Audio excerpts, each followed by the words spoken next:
Hello, everybody, and welcome to our webinar today. I'm John Poitevent. I'm the founder of Great Catholic Parishes, and I'm so excited about our topic and our guest today. Jim Jansen is a coach and consultant with decades of experience in evangelization and parish renewal.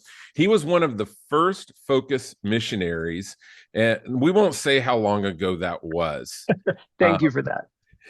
he now works for the Archdiocese of Omaha, leading a parish support team that helps parish leaders rediscover their missionary identity. I love that. He's here today because number one, he's just a great person to talk to. You'll see. I could talk to Jim for hours. Number two, because he had me on his podcast, the Equip Cast. I'll put a link to that in the chat. Such great content there, great people. I love it. And then lastly, because he specializes in this process of making disciples. And he not only is an expert in it, but he's a practitioner. He's someone who joyfully engages in it, and it's Mhm. contagious. And you'll see that today. So, Jim, welcome, and thank you for taking the time today to join us. Thanks, John. It's a joy to be with you. First time we met, we were just off to the races, talking and connecting, and this is fun. I mean, the mics are on now and we're recording, but just feels like another conversation with a friend. Yes. Well, people always ask me when I do these, they say, is that a real background? Is that, yes, this is really my house. It's a real background. I get questions like, what's the color of your cabinets? Where'd you get your bar stools? But I want to say your office background looks better than mine. You've got a great view there in Omaha. Thank you. Yeah, thank you. This is real. That's a real saw on the back wall. Like if you zoom in, there's a Yeah. couple of saw blades. Long story there. They're my dad's. So my dad was a carpenter. I might talk about his work later in our conversation, but those are reminders of those all have a special place. There's kind of a saints along the bookshelf there. So Awesome. yeah, Well, surrounded by friends. I'm sure people didn't tune in for us to give them tours of our offices. So let's get to the main thing here. I want to start with your book is what we're going to talk about today, A Clear Path, How to Make Missionary Disciples in Your Parish. And when I work with parishes, I tell them there's three questions that they need to continually ask themselves. Mm. Number one is, what is a disciple? Number two is, how will we make Hmm. disciples in our context, in our community, in our parish? Number three, is it working? Is our way for making disciples still working? We can't Yes. just say yes once and then keep doing the same thing for 20 years. But I want Hmm. to start with that first question: what is a disciple? Specifically, what is a missionary disciple, Hmm. as you have in your book? Because I think about that scene from The Princess Bride where he says, that word, it does not mean what you think it means. What do you think it means? Yeah. Oh my goodness. John, I love that. I love that question because, I remember I started, now I'm going to out myself here. I started as a focus missionary in 1999. And, when I was going around telling people what I was doing, there were a whole lot of people who would kind of look at me sideways and they're like, does the bishop know? Or like Catholic, Bible study, missionary. It was very foreign. And now, in the last 20 and 25 years, again, thank you, Pope Francis, but there's been this revolution where missionary disciple has just become part of our common parlance. And that's beautiful, but there's a problem if we don't mean the same thing from that. So I'll take a stab at it. I'm just going to start by saying it's more than just showing up on Sunday, right? I mean, there's something about I love the way Pope Francis introduces the term. He's like, it's it's about right. It's more than just thinking of yourself as a disciple. It's thinking of yourself as a missionary disciple. And I think it's that extra adjective, missionary, that makes all the difference. Um, it's about mission. It's about fruitfulness. Yes, love of God and love of neighbor, which are hard to quantify. But to be really specific, I think it's hard to be a missionary disciple and not have at least 30 minutes of quiet conversational prayer with the Lord as part of your regular routine. I think it's really hard to be a missionary disciple without having some regular routine of intercession for the people in your life. And I think there has to be some level of personal apostolate, meaning like you have to know how to share your story. You have to have not just a sense of mission, but you also have to know Like, how has the Lord equipped me for that mission? So for many people, that involves an awareness of their gifting or their charisms, but it's not just an amorphous thing. It's a like true to the word missionary, like on mission, missile, sent. Like I know I'm sent someplace, and I know what I'm sent to do. I know how I'm equipped and gifted for that call. So I mean, we could say a lot more, but it's certainly more than just showing up on Sunday. Yeah, and it's even more than just believing, right? I saw Yeah. something written recently that said there's a difference between someone saying I believe in Jesus and someone living the words and ways of Jesus. Yeah, it's a second conversion, if you will, right? That there's this commitment. I think you see it if we have the eyes to see it. You see it happening in the disciples when they make this commitment to follow Jesus, and then there's this growing commitment, certainly to him, but there's this growing commitment to the second half of that, right? And I will make you fishers of men. And so it's everything like Peter's question about like, well, how many times do I have to forgive them? And like the Gentiles too, and like all of these questions, are coming up. I think what you're seeing is this deeper conversion to be missionary, right? To have God's heart for others. Yeah, and it involves that wrestling, right? Of wait, who is my neighbor? Could you narrow that down for me? And you know, it's this Could you make it wrestling easier? with God having more and more permission in your heart to have Yes. his way, right? Yes. Yeah, absolutely. And that's just, I mean, I think that's part of what Pope Francis and I mean John Paul II, Pope Benedict, and I'm pretty sure we're going to see Saint Leo in the same vein here. We're being called to a second conversion. It's so funny. I mean, not that I'm like endorsing this or saying that this is, a great thing to do, but like Magisterium AI or just a simple kind of like search, you don't have to get too far into trying to figure out what the new evangelization is before it becomes pretty clear that it involves pastoral conversion. This change of heart and mind to begin to see ourselves, to be able to begin to see the Lord in a new way, and to begin to see our neighbors in a new way.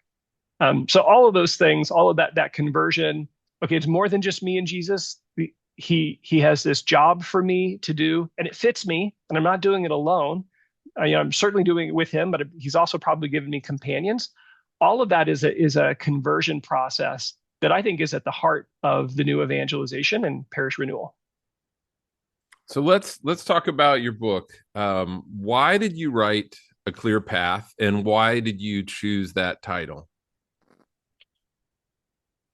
I have to start with just kind of a funny anecdote because this was a very personal journey. My wife is a writer. Um, I enjoyed the process of writing the book, but to be honest, it's the first time I've ever enjoyed writing. I had all sorts of bad habits during my academic training. It's like I'd have a huge paper due and I'd wait till the night before and all that stuff. I'm sure nobody listening or watching can relate with that.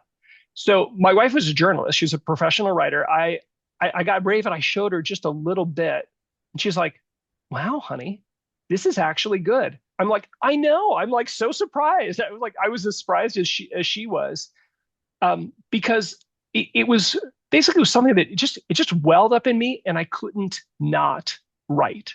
I had to get it out. I had to kind of express it. I had to get it kind of all orderly and compiled, so that other people could have access to it. It was, in many ways, it was a product of my own experience. I had a unique journey as a focus missionary where I stayed at one campus for 18 years. That just doesn't happen. You're lucky if you get to stay for 2, 3, maybe 4. But what happened with that is I got to see all of the students I worked with land in parishes, start their families, get involved and connected. And frankly, I noticed something really disturbing. Most of them were really stifled by the cultures in the parishes they landed in. And again, they were good, faithful Catholics, and that's nothing, to take for granted. But they weren't. They were on the pastoral council. They were singing in the choir. But what they weren't doing was leading small groups, mentoring other people, preaching the gospel to coworkers and neighbors. Again, they were raising their kids Catholic, and that was great, and they were faithful. But there was a fruitfulness that was missing that I couldn't make sense of because they were amazing folks. I mean, they were Hall of Fame all-star missionaries when I worked with them. And yet they found themselves in this new context and they struggled. And what I ultimately made sense of that is like they didn't have the supportive culture and the context to be able to bear the fruit that they had when they were on campus. One, they lacked companions, and that's hard. Change your life where the social environment of a very young college student is like, okay, fine. But the other thing is, even though they had the skills and they had the habits, it turns out evangelization is a team sport. And here's what I mean by that. Even if you've been a professional missionary and you know how to share your story and you know how to make friends and you know how to walk with people through their journey, there's a certain point, and it happens pretty quickly, where you're like, man, I just wish I had a place where I could bring this new friend of mine who's not maybe ready for conversion or ready to like give their life to Christ. I just wish there was a place where I could get them together with other like Christians who could just be friends with them, who are not going to judge them, who are going to welcome them, and whose life and witness could continue to spark their curiosity. And then, like when they're ready, I wish there was a place I could bring them where they could hear the gospel. And then I wish there was a place when they're ready where I could help them grow and mature in the life and habit of a disciple. And then I wish there was a place at some point when they're ready where they could be equipped for their personal mission. And those kind of 4 stages of the journey, I ended up labeling relational outreach, conversion moment, faith formation, and evangelization formation. And they're just like ministry steps on this clear path that when you're individually accompanying someone, you can actually bring them there and you have a context where it's just not on you all alone. So that's a part I saw them struggling. And then I saw the difference when the parish would just provide a little bit of that help. All of a sudden they would come to life. All of a sudden they would literally come out of the woodwork. And so it was fun to see the pastors like, holy cow, I had no idea these people were in my parish. And they were there all along, but they were kind of hidden because they were waiting for a context where they could bring their gifts and their training to life. Share those four pieces again, because I think they're important for us to recognize that all of them are vital to parish vitality. So at the very beginning, right, of a person's journey, they just need a place where they can connect. So we'll call that relational outreach, right? A place where a parish has some sort of ministry, and these ministries tend to be very organic. So in the book, I use an example of a men's softball league where the guys love softball and they love beer and wings, but they also love Jesus. And they use that softball team as a context to bring in other men and then eventually wives and kids and the whole families into a place where they can just develop friendships with them. That's what relational outreach is. It's just a relaxed context where people can make friends and those relationships can develop so that when people are ready, they can be invited to a conversion moment. Step 2. This is a place more familiar, I think, increasingly in the church today. Ministries like Christ Life, Alpha, maybe a parish-based retreat where the gospel is clearly proclaimed and people have a chance to encounter the Lord and to make a decision about the claims he makes and to invite them into their life. Those ministries are essential, even for many of us who've been around the church our entire lives. Coming to a place where we can make a decision that, like, yeah, I really think this is real, and I want the Lord to be in my life. I want him to be the Lord of my life. That's a really essential step in the process. The third is probably the most common. I call it faith formation. That's like the stuff. I would just warn, without going in too deep here, there's a pitfall learning Catholic stuff, what we believe, doctrine. There's no end to that, and it's fun. And those of us who are a little bit more nerdy, maybe just want to, we could happily binge watch form.org or anything from Ascension Press. That has to be more than just information. It's about transformation. That is a place where there's mentoring, where there's small groups, where people aren't just learning stuff in their heads, but their lives are being transformed by new habits of prayer, of sacramental living, adopting the moral life, et cetera, et cetera. Often those are really well done in a small group context. It's a great delivery vehicle, and it's a great place where it can be more than just information. It can actually be about transformation. And then the final step is parishes have to have a place where they actually equip people to be missionary disciples. So they learn the very basic skills of how to share their story of what God's done in their life, how to share just the basics of the good news, right? God loves you and sin screws that up and Jesus fixes it, but you have to let him, right? Just really, really basic things that can show up in conversation. Um, People can learn about us, how to lead a small group. They can learn about the gifts that the Lord has gifted them, charisms, how he's maybe where he's calling them to mission.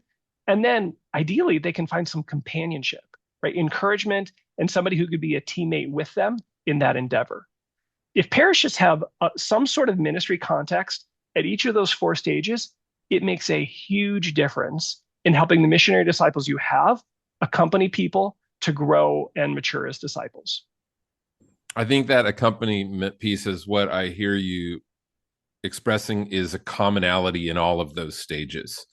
That it's Yes. never just information, it's never just a talking at or there's an engaging of questions, of wrestling with things, Yeah. of struggle. How important is it to create a place where, especially with today's culture, how important Mhm. is it for people in all those spaces to recognize that it needs to be a conversation where people feel safe expressing their questions, concerns, doubts, that sort of thing. Yeah. I mean, it's huge. The people who work in youth ministry sometimes have a mantra. Doubt isn't toxic to faith. It's unexpressed doubt that is toxic to faith. And that's true of young people, but it's also true of adults. And that's part of, again, I don't work for Alpha, but that's part of the magic of Alpha is that they just create this environment where people can say those things are like, wait, wasn't, again, think about somebody from an unchurched background and they've maybe got no background. They're going to say things like, wait, wasn't Jesus married to Mary Magdalene? They read the Da Vinci Code or they watched the movie.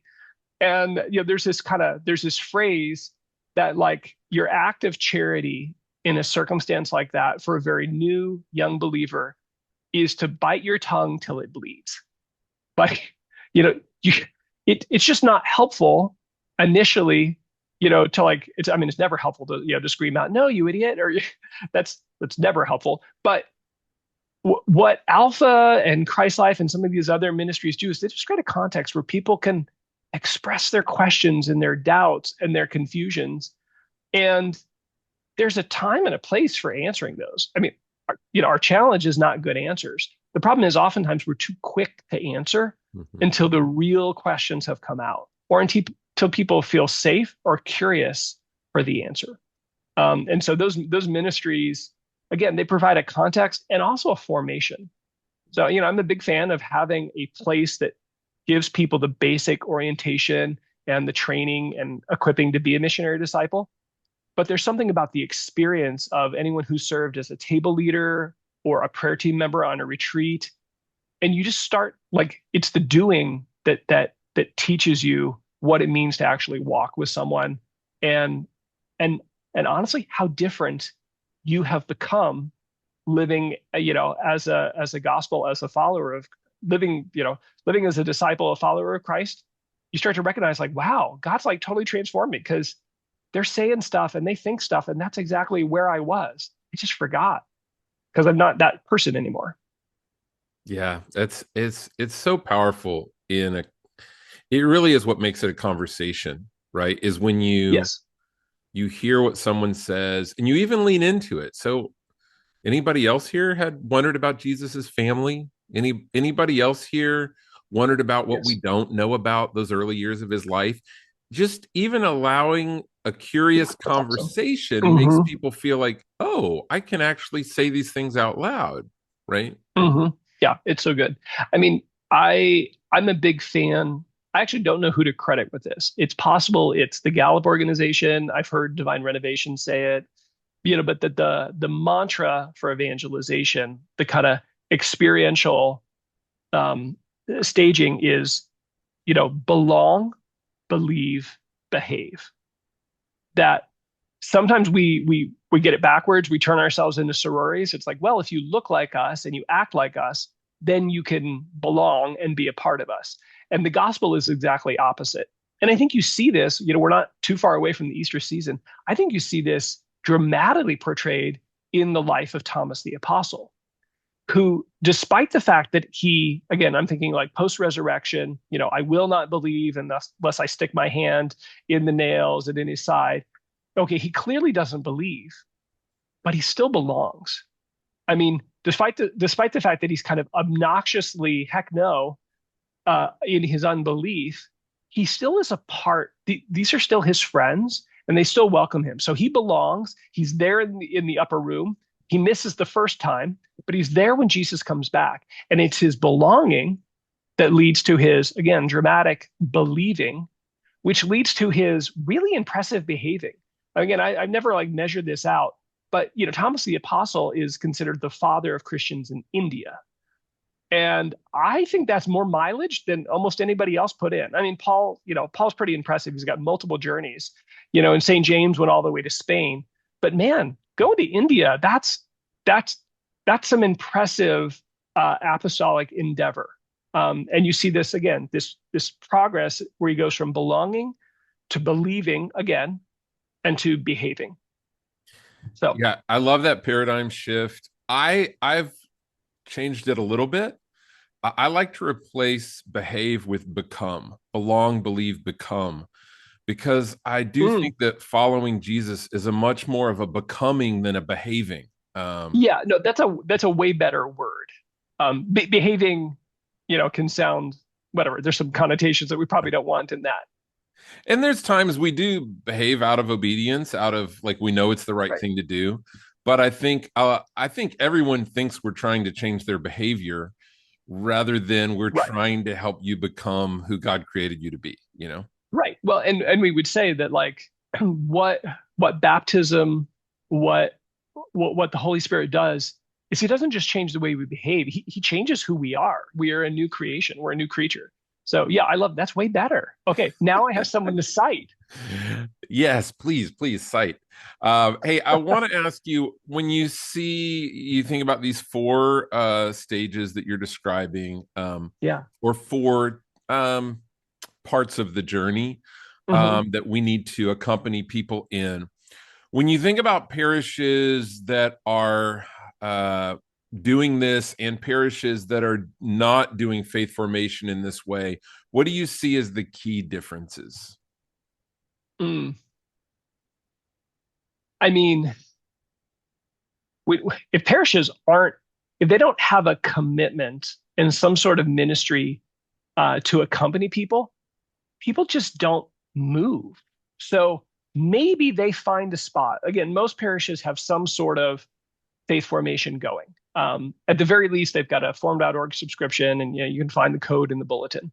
Um, but what happens is if you don't have a discipleship pathway or a clear path, and I'm talking about the clear piece because that's kind of the essential part. There's a simplicity that is essential to all of this because I mean, spoiler alert, there's really good research that shows the more offerings you have, the less your church is going to grow. And I'll say that again because some of you are like I'm multitasking and you're like and you didn't believe it. Like no, it's true. There's really good research. Terry Bradshaw, University of Florida.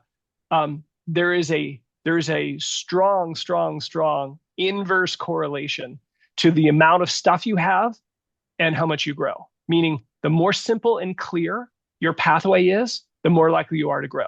And the more stuff you offer, the less likely. And so what happens is if you don't have a clear discipleship pathway, people just get stuck. Or worse yet, like they get stuck in some ministry and they never grow and mature. But sometimes they just choose not to choose, right? Again, it's like the smelly candle shop phenomenon, at least for guys.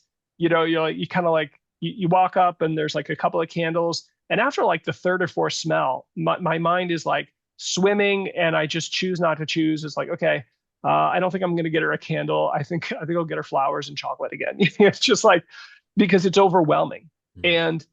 and people experience our parishes that way. It's well-meaning, but we have too much stuff. And again, if we don't, and again, even if you're simple, if you don't have something for people the next stage of the journey, if there's nothing to equip people to live as an ordinary missionary disciple, where would they find that? I mean, there are missionary disciples in our parishes, but if you ask them who trained you or taught you how to share your faith, the answer is very rarely you, my parish. But it's usually some college ministry or some other apostolate that they did. Maybe they did missionary work somewhere else. It's very rare that parishes are doing that, but when we do, it's game changing. Yeah, I often will work with or visit parishes, and they say, "Oh, we're a very active parish. We have over 100 Yes. ministries, or whatever it is." And then when I say, "How many of those ministry leaders are well formed and they know that their ministry is intentionally aligned with your mission to make disciples?" I get Hmm. crickets, right? Yeah, for sure. Yes. Yeah, and it's hard. I mean, at so many levels, what we end up doing is we end up dissipating our energy, our leadership capacity, and we get people in the wrong spot. So you get somebody who is like, wow, they're actually gifted as a missionary disciple. They're really good at making friends with non-believers or non-members of your community, and we end up assigning them to fry fish, or to set up tables or to do something else. They're like, oh man, like you really need that person out in the neighborhood, in the front, or at the front door at least. You need them using those gifts to draw people in. But we have an overabundance of ministries, and then we end up kind of suffering under the weight of it. And it's the same people doing everything because nobody's growing and maturing. And we get tired and bitter. And anyway, maybe it just, how did this turn into a counseling session? I don't know. But Well, what you're describing is not foreign to anyone listening, and yeah. there's a lot of issues there. There's entitlement. There is a lack of succession planning and leadership. There's a lack of seeing a necessity of infusion of new people, which all of those are Hmm. important. Um, you talk about ministry mapping in your book. Um, Yes. Describe that process, what to expect, what does that mean, and then what is the Yeah. experience of that in a parish? Oh, that's great.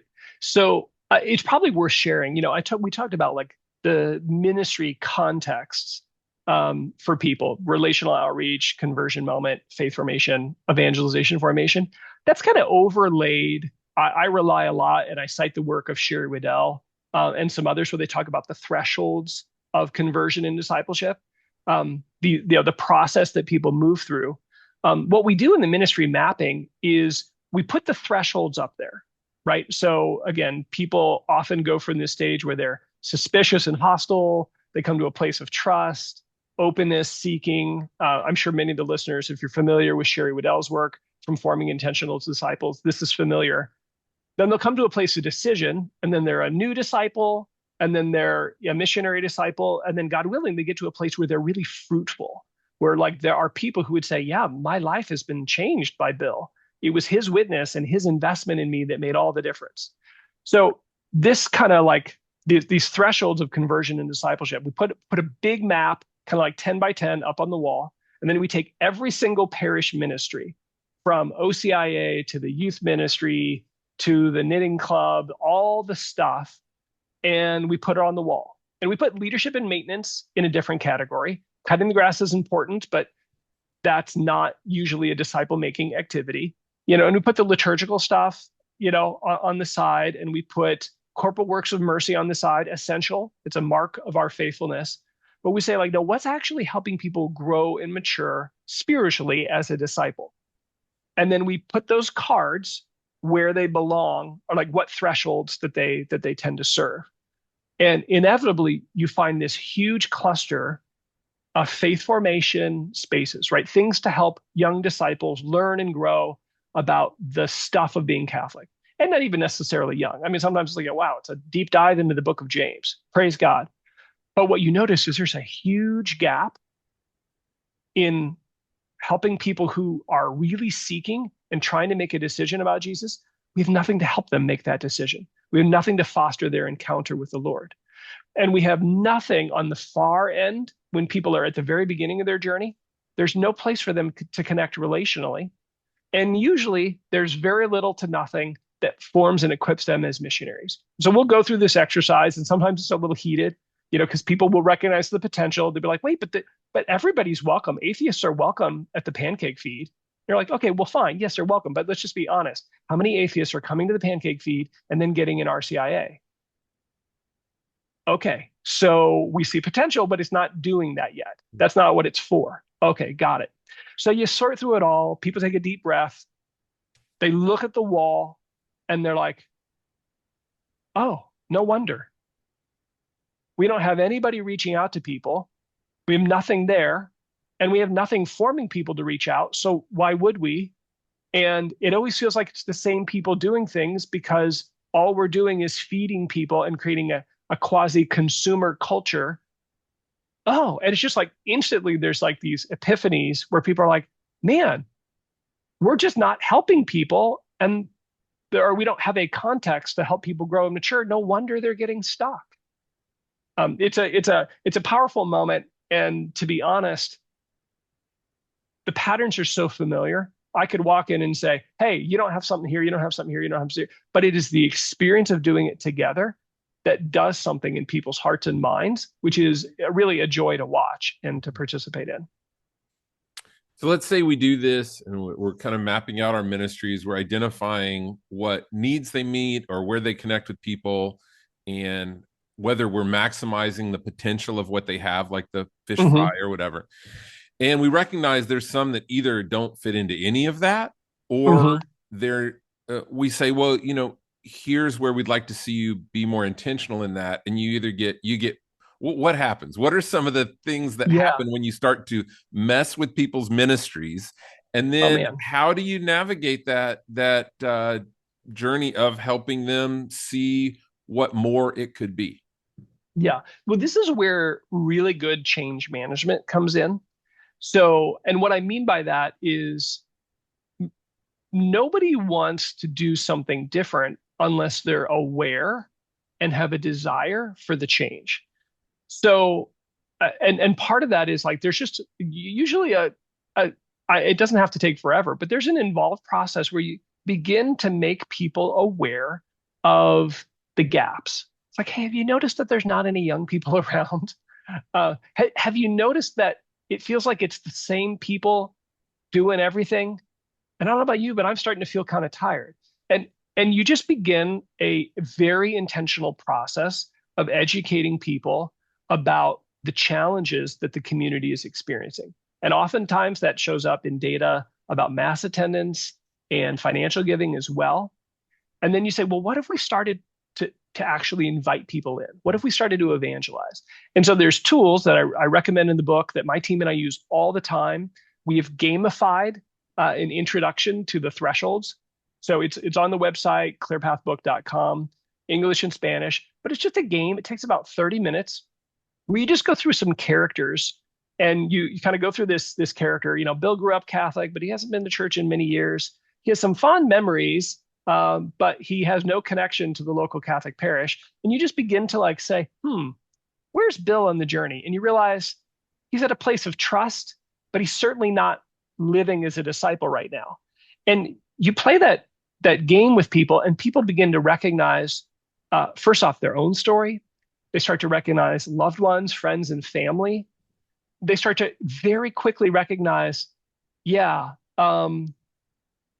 like Bill's just not going to come to a Bible study. He's not going to come to a, deep dive theology of the body retreat. How are we going to get Bill? And pretty quickly, with just an easy facilitation, they realize the only thing that's going to go get Bill, someone who wins Bill's trust and slowly, walks with him to the point where maybe he might come to a retreat. So you really start to, like, as you do this, you have to invest in helping people understand the gaps and the needs and the process, like what evangelization really means, what a missionary disciple really looks like. And then there's usually a small group of people to say, okay, like, let's go. Can we get to work? And that's what I recommend is like, great, now you're ready for discernment. So in the book, I line out the phases of building a clear path. I talk about what it is, but it's like first thing is you do this assessment. Mapping is, kind of a great exercise for that. But then you're like, okay, now what? Feels like everything's, oh no, there's lots of holes. So now we begin to pray. We begin to reflect together. Where does the Lord want us to start to build? Where are there low-hanging fruit? Where is the Holy Spirit already at work that we can kind of tap into and expand and help grow those efforts? That's the discernment phase. And there's lots of, again, in the book, I talk about the discernment rosary. It's just a very simple tool for a small team to bring a question to the Lord. Instead of most Catholics are really familiar with the rosary. Instead of bringing the mystery, like, okay, we're going to meditate on the resurrection, you bring a question. Lord, who do you want us to reach out to first? And you bring that question to Jesus through Mary. You pray, right? That is what you're thinking about as you pray your 10 Hail Marys. And then there's a little bit of silence and a little bit of journaling. And then people share. And what happens is the Lord speaks. And people are like, yeah, yeah. And all of a sudden there's a clear common theme of where the Lord is directing you. And you have the confidence, not only like, wow, he actually spoke, but we actually listened. And from there, you begin to move into a place like, great. So now we're going to do something. We're going to implement, we're going to start this particular ministry to fill that need where the Lord is directing our attention. It's great. I love those exercises that help people. It's them connecting with God. It's not you telling them what to do. Yes. It's them Yes. receiving from God what to do. And now that's a whole different story than you telling them, go do this, this, then this, right? Yeah. And I'm happy to talk about patterns. I'm happy, I love to play a servant's role to say, like, hey, if the Lord is leading you to start a conversion moment ministry, something like Alpha or Christ Life or a parish-based retreat, um, I'm happy to connect you with the resources. We can talk about the pros and cons of different modes. I'm happy to join in, and I do. It's a real joy to join in that discernment process. But Jesus has better advice. So, like, he gets to be he does the heavy lifting. He's kind of the primary coach. I'm just there to assist. So I provide those resources and can tell people about the patterns and experiences. And again, I listen as a participant. I'm trying to help discern with people, but we have to hear from the Lord. Where is he inviting us? Where is he calling us? The good news is he's more eager to get us started and to show us the way than often we are to ask. Great stuff. As we get into our last quarter of our hour here, I want to again remind you, we'd love to hear from you. Yeah. I've got a few questions I'm going to be asking Jim in a minute, but Jim, so please click the Q&A button and share those with us. Jim, in your book, you talk about the primacy of adult formation. Mm-hmm. And this is something I've really been focusing on lately. I've done a little bit of work with Family, Faith, and Life Catholic Ministries out of California, Stephen Yes, I Seraphin, love and those guys. yeah, Father Tim Father Donovan. O'Donnell. I don't. Father Donovan has been kind. He's from California, so he's come to Nebraska a couple times in the winter. He and I took an epic four-wheeler ride. It's been over a year now, a couple years ago. But they do great work. So keep going. I love their stuff. That's awesome. I want to take an epic four-wheeler ride in Nebraska. So we'll Come talk on about out. that later. But what's interesting is their ministry is primarily to families and kids, but they also talk Mm-hmm. about the primacy of adult formation. And I think it's easy in parishes to do sacramental Mm-hmm. prep, religious ed, all the required things that people are Mm-hmm. asking Yeah. for. But most parishes aren't getting a lot of emails saying, why aren't we doing more adult formation, right? Yes. That's not the squeaky wheel most of the time, but it is the important thing for us to Yes. do. So tell us why that is, and if we don't have a robust adult faith formation offerings, where would we start? Hmm. So, you can sum it up this way: it's good theology and it's good sociology. So good theology. I mean, the church teaches really clearly that that adults, that parents, right, are the first formators of their kids. Um, I mean, again, you see Jesus really intentionally teaching and forming adults.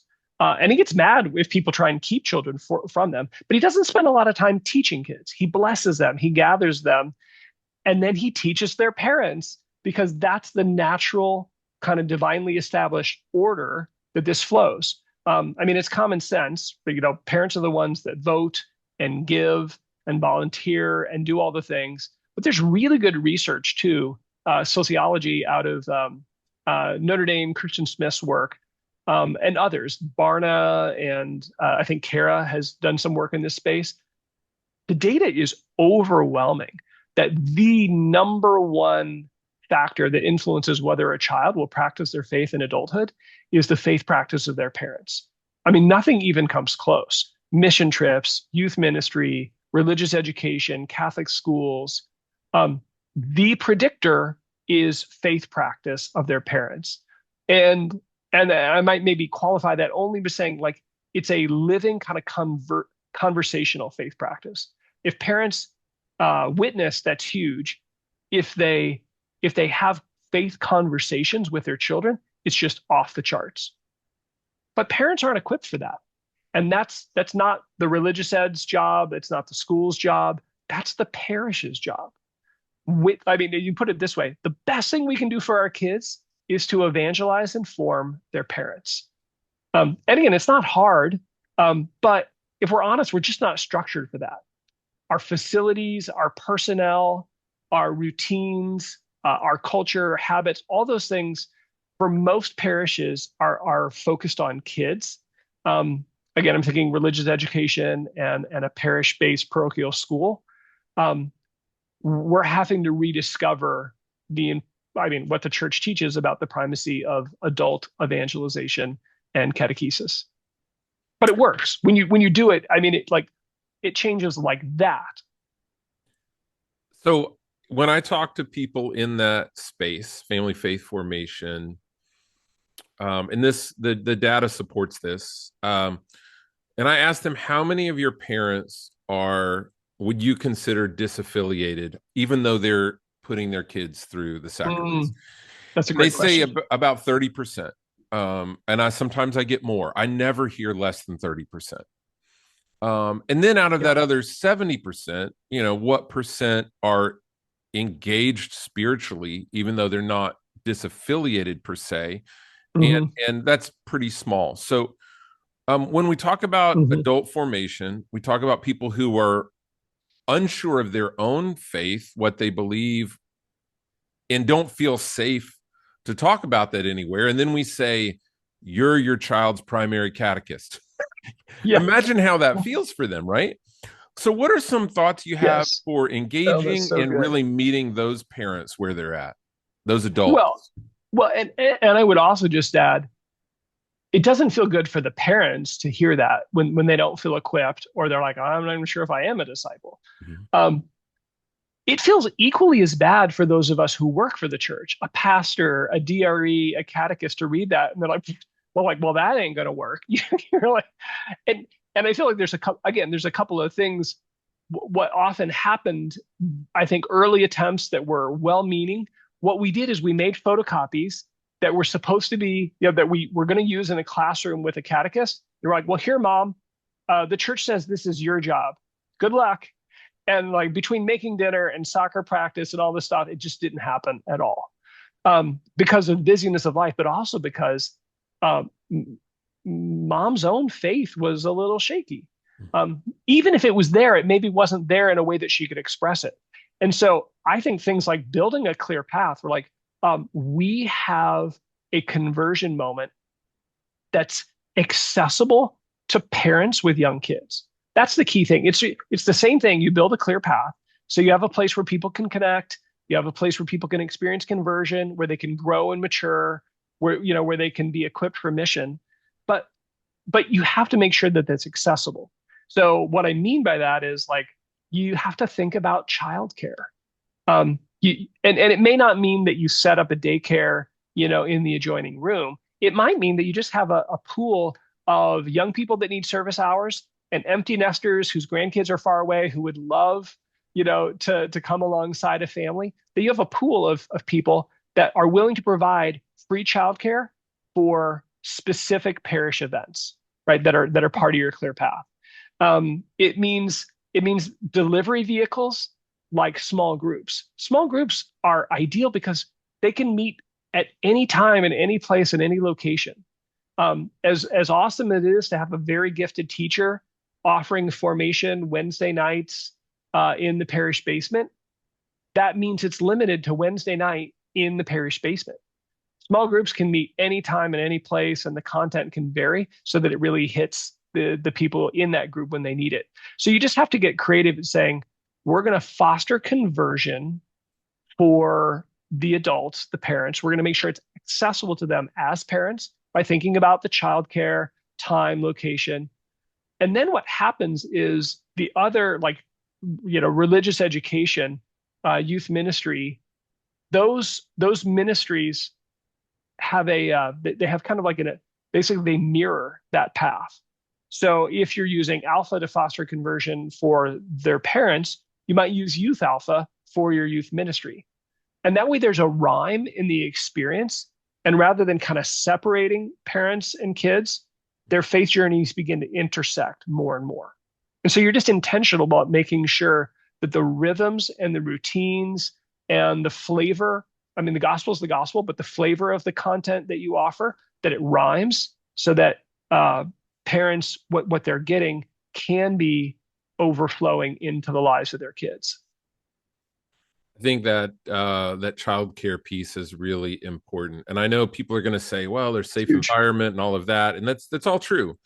But, if we have a lot of single parents, we have a Yes. lot of people that when we don't offer something like that, we're either asking them to spend a significant amount of money to participate in hiring Yeah. someone, which is often not feasible for them, or we're kind of Hmm. saying, hey, you're not important to us. And there's Hmm. so many ways to handle that. I've even seen parishes offer vouchers or some sort of stipend towards childcare in the home. So, Yes, hey, absolutely. we can't do childcare, but if you'd like to participate in this 6 week or whatever alpha, we'd love to contribute $20 a night to your childcare. And people go, Yeah. well, that's a lot of money. It's an investment in Oh, what if yeah. there's a conversion experience in that person's life?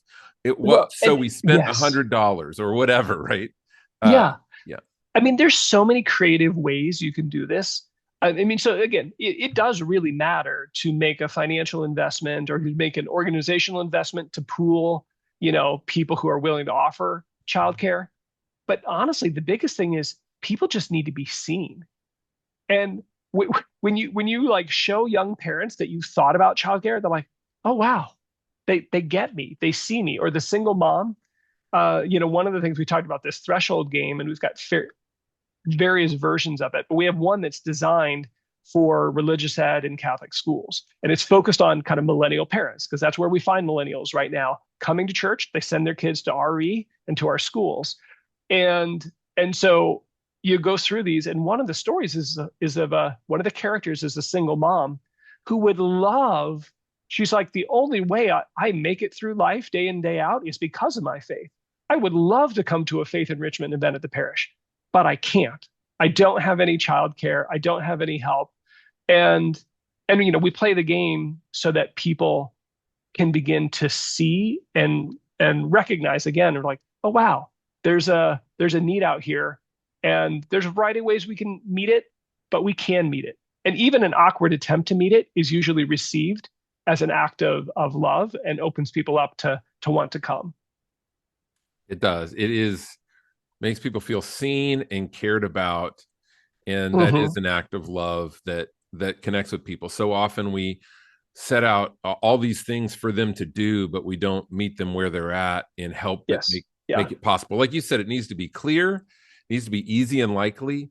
Registration needs to be clear and easy. It shouldn't feel like they're on a government website trying to navigate Yeah. If all your of this. parish feels like the DMV, something is very wrong. Yes. Yeah. Hey, I want to kind of rapid fire answer some of these questions we've got and throw Let's some your go. way. The last one is there a Catholic version of Alpha? I attended a non denominational church and it was very anti Catholic. Um, Alpha is there is Alpha for Catholics or Alpha in a Hmm. Catholic context. I mean, Yes. about Yep. a third of the speakers in the Alpha videos are Catholic. Yep. I've hosted it, but Christ Life is a more Catholic centric Alpha. It's 3 stages. I like that it does it. It kind of aligns with your path a little Hmm. more. It has a more full journey for people. So that's my quick response on that. Check out Christ Life, but also Hmm. Google Alpha in a Catholic context. Have Yeah. you used the Revive training sessions listed on Formed with Tim Glimkowski and Julianne Stans? Yes, they're great Great stuff. and Great they're stuff. free. Yes. And you can also just go to Revive Parishes and access those directly there. I want to address one thing we talked about on your podcast.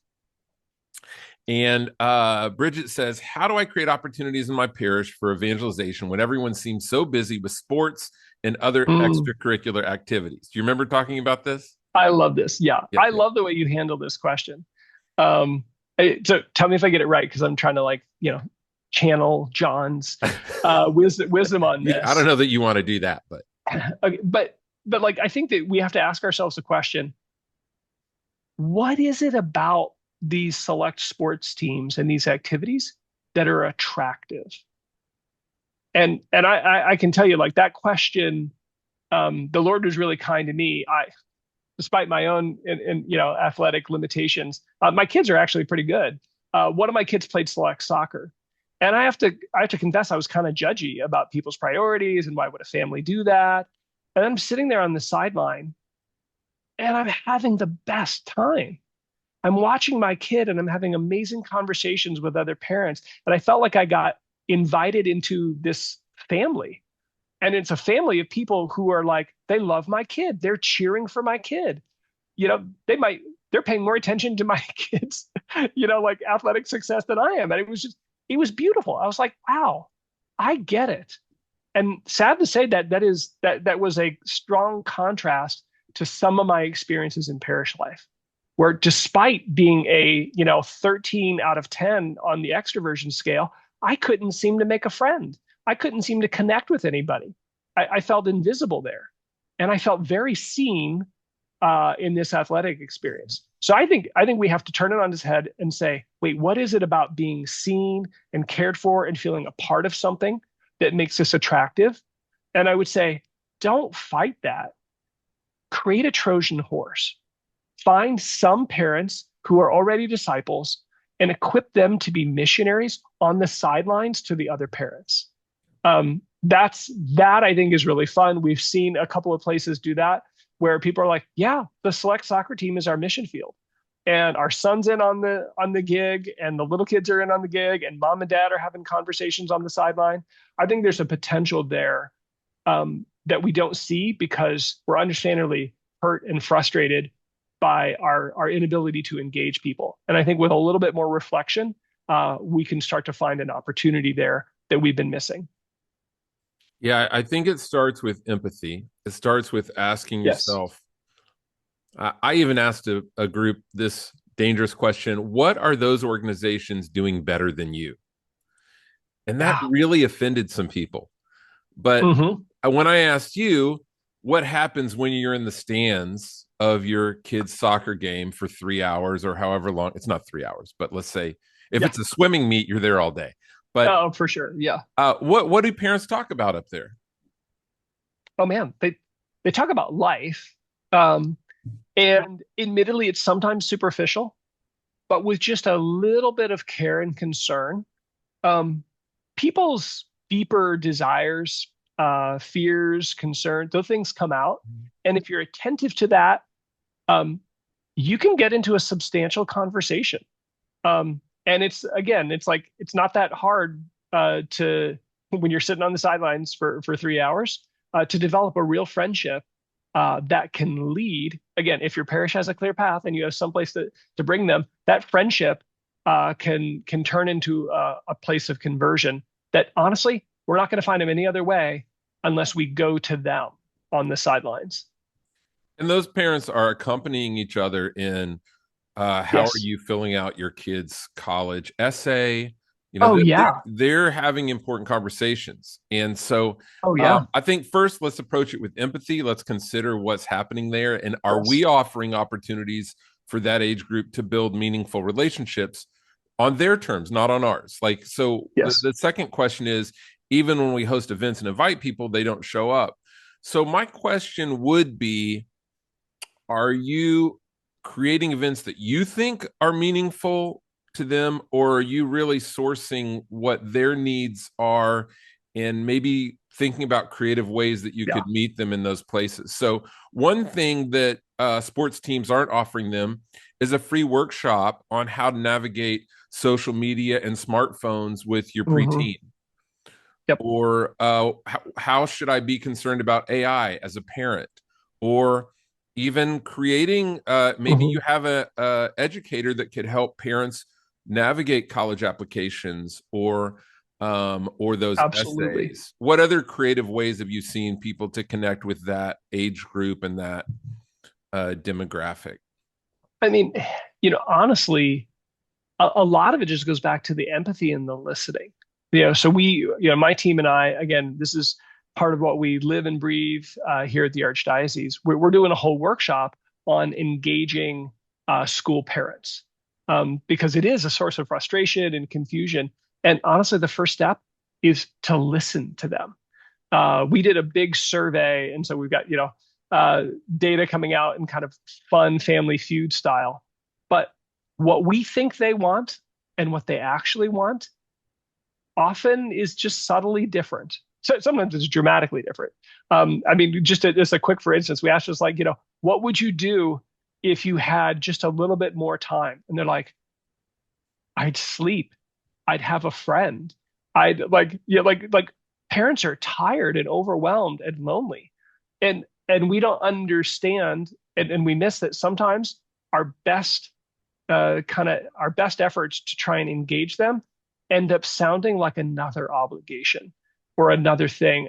And and if we can position ourselves as allies and as friends and as relief and respite as somebody that's going to help them connect with their kids, because that's the thing when you're running crazy with all these activities, you're not actually deeply connecting with your kids oftentimes. And if you can promise that, if you can deliver that, that's what people want. Mm-hmm. That's what parents want. But we have to listen a little bit deeper in order to get to the point where we can recognize how to connect with them. I love that last one you said. Who is teaching parents how to have meaningful conversations with their kids?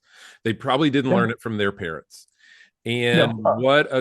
how well positioned are we? You know, maybe there's a Yeah. counselor or a therapist in your parish that might be willing to Hmm. host a workshop on having meaningful conversations with your kids. I can see things like that. And again, like you said, listening, asking them what their needs are, and not just putting them in things that we think would be a good fit because they Hmm. worked for us 30 years ago when we were their age. Um, Absolutely. Yeah. well, hey, Jim, I hate it, but we're coming to the end of our time here. Yeah. And I just want to end with you. I want to leave it to you. You work with parishes all the time, you encourage them, you coach them. Would you just Mm. leave us with an encouraging word for the folks that are listening today that really want to help people encounter Christ and grow in their relationship with Him? Yeah. Two things. One is kind of where I began. I talked about my wife, who's a journalist.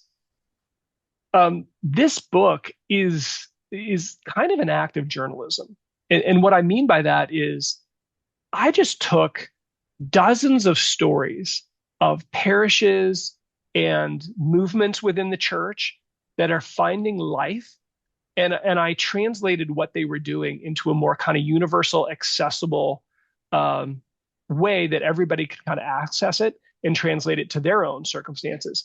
So there's just dozens and dozens and dozens of parishes that have experienced dramatic turnarounds with this. So this isn't just a theory. This is just a kind of a journalistic synthesis of what's actually working. The other thing is, this is hard. It's a long endeavor. All of parish renewal is. I mean, I think all of the Christian life is. But we're not too far away from the Easter season, the Ascension, where Jesus gives the Great Commission. And a couple of years ago, I really got hit that at the place where Jesus says, "Go and make disciples," where he gives kind of the clearest command to the church to evangelize. It is in that context that he says, "And I will be with you always until the end of the age." And I feel like, of course, he's with us everywhere all the time. The Spirit dwells with it, with us, and of course, he's present in the Eucharist. But the original context, where it's in the context of the mission to make disciples, which for many of us can feel foreign or intimidating, that is right where Jesus promises to be with us. And I think that's a special thing to cling to, whether you're halfway through the journey and you're getting kind of tired, or you're just about to get started. He's going to be with you. I think that's the best place for us to end, and the best thing for us to remember as we leave this. If Amen. that is not enough to do the mission, I don't know what is. So thank you, Jim. It's been great Thank you, talking to John. you once again, and hope to Likewise. have you join us again sometime. Awesome. Thanks, everybody.